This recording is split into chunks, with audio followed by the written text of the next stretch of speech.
Saudações investidores, bem-vindos a mais uma atualização sobre o Bitcoin e os mercados globais depois de tamanha volatilidade, né? Nesse vídeo meu objetivo vai ser te mostrar o que aconteceu com o Bitcoin, o que está acontecendo com o mercado e quais são as perspectivas a partir de agora, tá? Eu acho que fica bem mais claro os pontos importantes que a gente tem que ficar de olho nesse momento. Primeiramente, vamos falar um pouco sobre o price action, né? A gente teve a divulgação da taxa de juros como esperado do mercado, 0,75. Antes dessa divulgação, a gente teve um pumpzinho para estopar os shorts, né? E claramente conseguiram, afinal a gente teve uma compra a mercado forte no curto prazo, quando a gente foi lá acima dos 20 mil dólares. Repara aqui que a gente teve uma compra de 243 milhões de dólares. Depois a gente teve a taxa de juros em 0,75, mas a gente viu os integrantes do FONC prevendo que a taxa de juros vai ficar alta por mais tempo.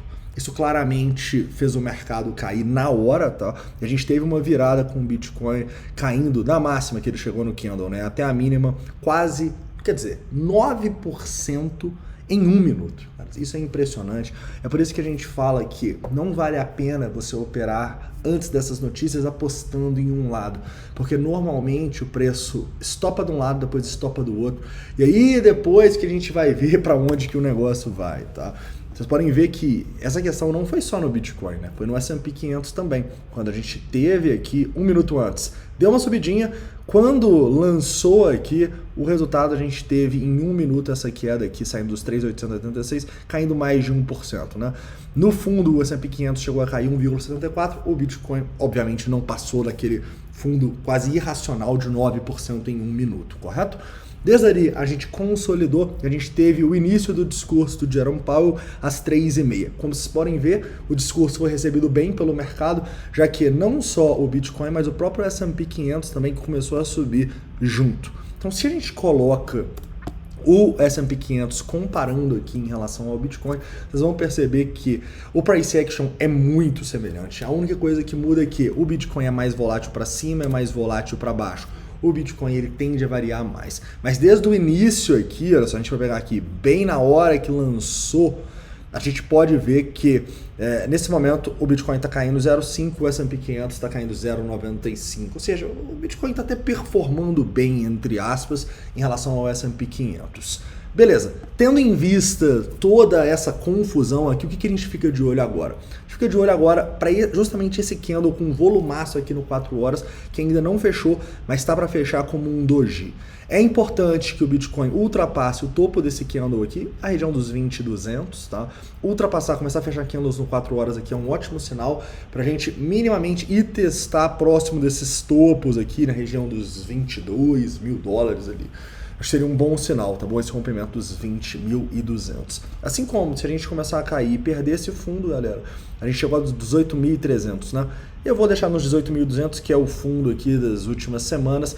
Se perder esse fundo aqui, provavelmente teremos mais tendência de baixa, tá? Então a gente muito claramente tem um doji, uma indefinição, zona para romper 20.200, zona para romper para cima, né? E zona para romper para baixo, a região aqui dos 18.200. São os dois pontos mais importantes que eu vejo, tá? No momento, outras criptomoedas foram até menos voláteis do que o Bitcoin, tá? A turma realmente desesperou no Bitcoin. O próprio ETH, vocês podem ver que tá na mesma, né? Também tá aqui num doji, basicamente. Com muito volume, então o próprio ETH também tem que olhar para os 1.280 como zona que não pode perder, e se romper os 1.420, talvez a gente vá testar resistências lá do The Merge em 1.550 dólares. Aqui a gente pode até pensar em venda no ETH, tá? Mas a gente discute quando for o caso. Beleza, investidores? Falando um pouco sobre o sentimento, a gente tem um sentimento meio neutro, tá bom? A gente teve um aumento aqui na hora que começou a cair, depois começou a diminuir e tal. Um long short ratio em 2. Subiu um pouquinho desde da notícia, mas na boa, essas consolidações vocês sabem que a gente não considera muito long short ratio. O próprio CVD tá meio neutro aqui, caiu um pouquinho desde lá. Uma coisa positiva que eu vejo é que quando a gente teve a queda, e talvez não seja nem tão positiva assim, porque é meio óbvio, né? Se você cai 9% em 1 minuto, cara, é óbvio que a galera que não colocou stop, a galera que se alavancou demais, vai ser liquidada né? Ou basicamente vai se desesperar e vai vender. Então é normal que esse candle caia aqui tanto, esse open interest caia, mas falando pela teoria é um bom sinal, né? Um sinal que muita gente que estava posicionada aqui desistiu da posição. É um sinal que se a gente consegue formar o pivô acima dessa região aqui dos 20.200 dólares, é um bom sinal para o Bitcoin, correto? É claro que a gente não pode fechar os olhos para o próprio S&P 500. Repara que a gente já está indo de novo testar fundo, né? Inclusive o Bitcoin está demonstrando força sim em relação ao S&P 500. Mas se a gente vem aqui e perde o fundo em 3.818, caras, o Bitcoin tende a sofrer também, tá?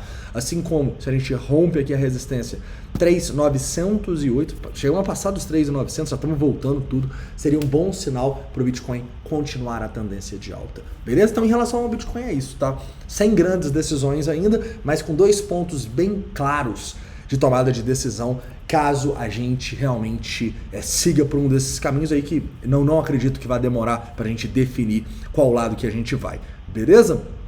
Sobre as operações hoje e tal, eu acredito que para quem está muito exposto no Bitcoin, você está tendo boas oportunidades de shorts agora, tá? Inclusive no escritório, a gente vai encontrar essas oportunidades e enviar para todos os associados. Então, caso você ainda não conheça nosso escritório, vou deixar no primeiro link da descrição ou no QR Code que está passando na sua tela e no final do vídeo.